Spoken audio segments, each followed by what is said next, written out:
And I would like to start with a thought. So when we covered the region which is South Asia, West Asia, all the way to Central Asia, a realization dawns upon you that although countries are divided, by geographical boundaries, but there are a number of things which you can't divide, and culture and heritage is one of the things which is not divisible in that particular, geography. Secondly, there are a number of natural assets like rivers and forests, mountains. You can't really divide those. So one of the thing is that nobody has looked at thing from that lens, and that's how we got interested into this sector. My second basically point on linking to tourism is that the economic value of this endowment as an economic asset which needs to be preserved carefully, showcased, shared, and also economically leveraged has not really seen in a proper manner. So that's what led us, our engagement in this, and you've seen a little video. Now coming back to the governance, but before that, some of the numbers, because I'm an economist, I have to say some numbers. So what happens is that we just estimated, when you look at tourism and particularly using cultural heritage as the center stage for tourism, one looks at people coming from outside. So we did some 9 studies across the globe. So I would not share all the findings because we don't have the time, but some of the stalking things. For instance, about 2.9 million people showed interest coming to Pakistan for the Buddhist circuit. If the things are normal, security is good, infrastructure is there. If you translate 2.9 million people visiting Pakistan, and now that might become reality with this China-Pakistan economic corridor, because the Western China and other inflow will start coming in, it translates into $5 billion of revenue per year, which is 25% of Pakistan's total exports. When you look at Pakistan, 50% of the tourists who come to Pakistan from outside, they come to visit their ancestral homes, relatives, and friends. But if you look at the potential of diaspora, for instance, one of our study in 5 countries of Sikh diaspora, which is living in Malaysia, Canada, US, UK, these places, that gives only in Punjab a potential of something like $2 billion of inflow coming in. Now these numbers are critical to understand that, because then this whole thing can be put on the map of a productive economic sector and as a priority sector.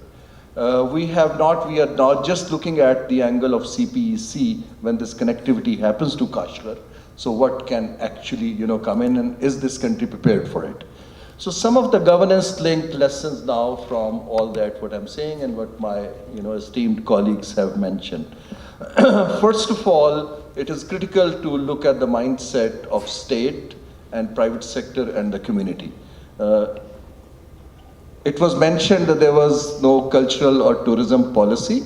Provinces have made an effort. KP has a tourism policy. Punjab is trying to make it, but still the clarity of the role of state as governing the sector, we are far away from how the other countries have done it. And I'll be very clear, the role of private sector to lead this is just not visible there. Even in the examples we have seen in, these are islands of excellence which are being created in a governance structure in one particular area of town. It hasn't been scaled up, and where you actually see private sector coming in.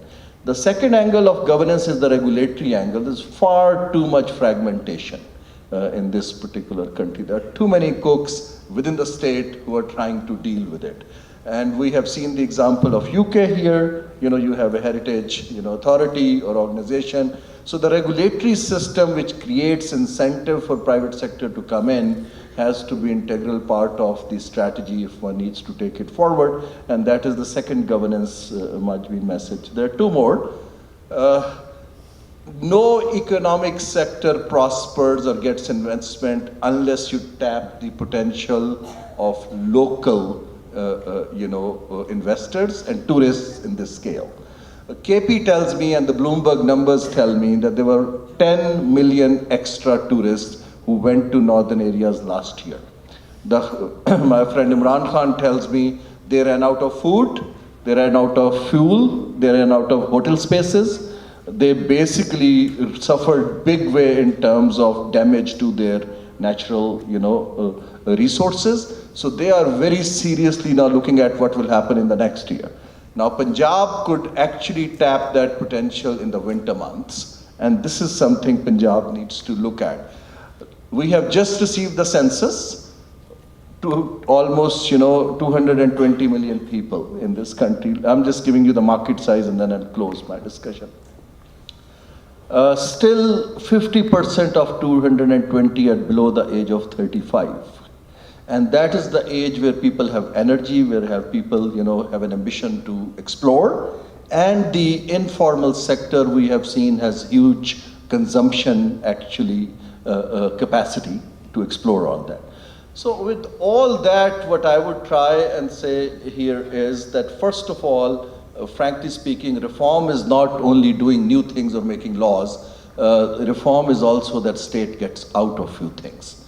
So state is actually sitting on lots of assets which are not productive. If these need to be made productive, it has to be a partnership with private sector and they need to let go.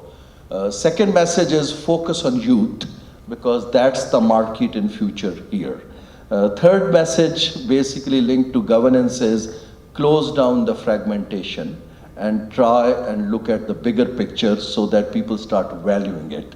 And finally, the message came here that communities matter. I think it's not only the communities, our research tells us that whole municipalities or whole towns matter where the cultural heritage assets are located. Unless you look at the whole town planning in a different lens, you can't really preserve or attract or create incentives here. So these are few thoughts which we'll try and give. It's a humble, small project which we are doing in Punjab for $50 million. UNESCO is our partner. I'm very pleased Vivek is sitting here. So we look forward to, putting some of these themes in debate, and even now here. Thank you very much.